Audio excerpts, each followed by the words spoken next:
So I put out on social media that I was curious about the weirdest ways that you'd acquired a client, and I got some pretty interesting responses actually. So let's take a look at them.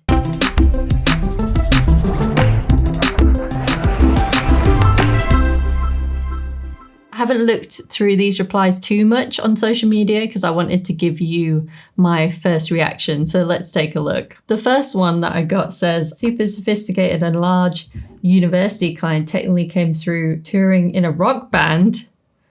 That's probably, I don't know about the weirdest, but potentially the coolest way that you could get a client. And I was saying I knew touring was the answer to this one. So yeah, I think that's a pretty good one, Dan. I would be pretty proud of that. So let me know below. We're going to number these, which ones you think are the weirdest, because I'd love to know what you think. And obviously, if you have a weird client acquisition story too, comment below this video and maybe we'll feature yours in an upcoming video. I used this app called BlaBlaCar to catch a ride from Germany to the Netherlands.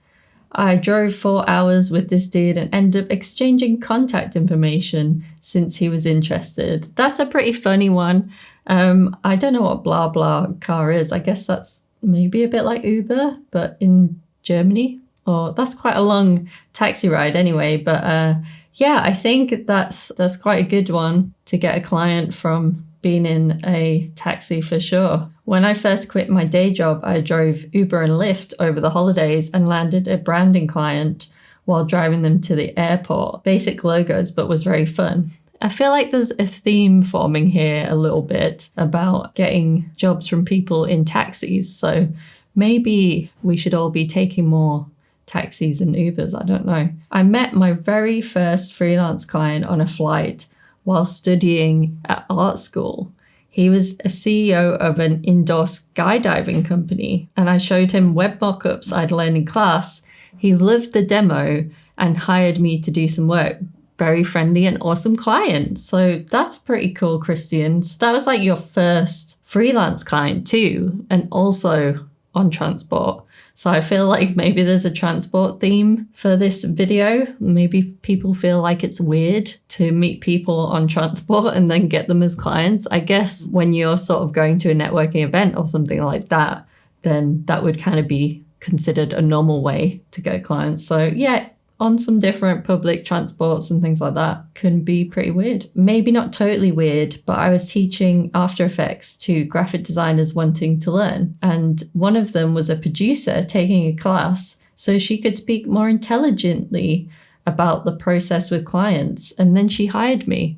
That's pretty cool. I like this producer because I think it's really smart to be able to learn more about the software so you can talk about it more effectively. So I think that's pretty cool, and also great, Rachel, that you ended up getting a job out of it. There was a fair in town with a Doctor Who exhibition on. Still could be worse. So I went and investigated what it was about. The guy who ran it made his own Doctor Who episodes, and the quality of effects were pretty bad.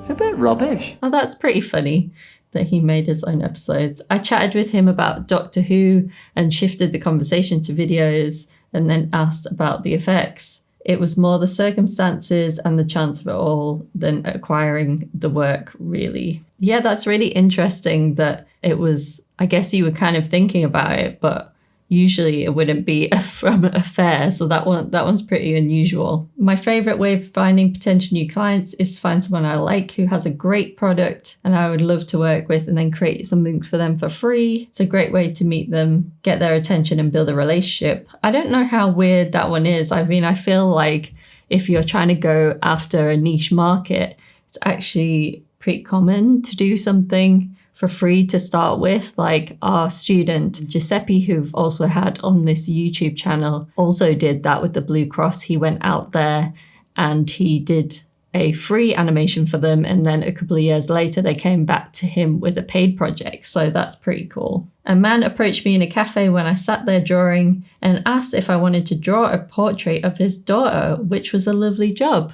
That's really nice. I'm so pleased that that happened, because I mean, I would feel like most of the time, maybe if people approach you in cafes and you're drawing, they probably don't have the money to pay you for an actual job. So I think that's a pretty cool one. not fully acquired, but had a potential lead who was searching for an actor who had the same name as me. And he came across my website instead and inquired, as they just happened to be looking for a motion designer as well. That is pretty awesome. There's probably not much we can learn from that, but I think it's quite cool that you got a job from someone searching for someone else.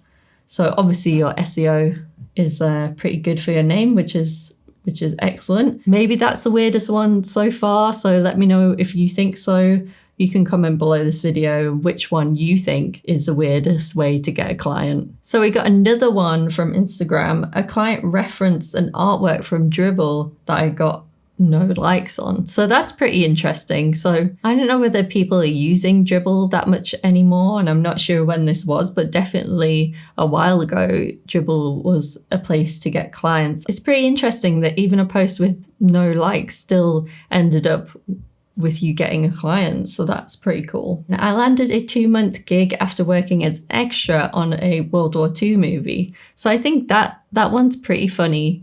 I guess that there's a theme forming here that if people are looking for actors, that potentially they're also looking for motion designers as well. I don't know. And then the other theme that seems to be happening is people finding people on public transport and in cabs and stuff like that. So maybe we should be hanging out with more actors and also hanging out in more cabs. I feel like that's been the theme of today. So there were some pretty weird ways that people got clients, but let me know below in the comments which one you felt like was the weirdest way.